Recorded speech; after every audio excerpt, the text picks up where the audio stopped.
મિત્રો, અમદાવાદમાં રમાયેલી T20 વર્લ્ડ કપની ફાઇનલમાં નરેન્દ્ર મોદી સ્ટેડિયમમાં જાણે વાદળી રંગનો દરિયો ઉમટી પડ્યો હોય કંઈક એવું લાગી રહ્યું હતું. સ્ટેડિયમમાં બેઠેલા મોટા ભાગના દર્શકો ટીમ ઇન્ડિયાની વાદળી રંગની ટી શર્ટ પહેરીને મેચ જોવા આવ્યા હતા. પરંતુ શું તમે જાણો છો કે ટીમ ઇન્ડિયા વાદળી રંગની જ ટી શર્ટ કેમ પહેરે છે અને કોણે આ રંગ પસંદ કર્યો હતો? વાસ્તવમાં આ કોઈ એક વ્યક્તિનું કામ ન હતું, પરંતુ આ કાર્ય આંતરરાષ્ટ્રીય ક્રિકેટ પરિષદના નિયમો હેઠળ કરવામાં આવ્યું હતું. ભારતીય ટીમનો વાદળી રંગ મુખ્યત્વે ભારતીય ત્રિરંગામાં આવેલા અશોક ચક્રના રંગથી પ્રેરિત છે.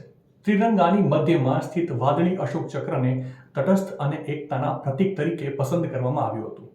ભારતીય ટીમે સૌપ્રથમ 1985ની Benson and Hedges World Championship of cricket દરમિયાન વાદળી રંગની ટી શર્ટ પહેરી હતી. ટીમની ટી શર્ટ પીળા પટ્ટાઓ સાથે આછા વાદળી રંગની હતી. આ પોશાક ઓસ્ટ્રેલિયન આયોજકો દ્વારા ડિઝાઇન કરવામાં આવ્યો હતો. અને હા, વર્લ્ડ કપમાં રંગબેરંગી જર્સીનો ટ્રેન્ડ સૌપ્રથમ 1992માં શરૂ થયો હતો. તે સમયે ટીમ ઇન્ડિયા ઘેરા વાદળી રંગની જર્સી પહેરતી હતી અને ત્યારથી ભારતીય ખેલાડીઓને મેન ઇન બ્લુ કહેવામાં આવે છે. માહિતી સારી લાગી હોય તો રીલને વધારે શેર કરજો અને આવી જ અવનવી માહિતી માટે સંદેશ ડિજિટલ સાથે જોડાયેલા રહેજો.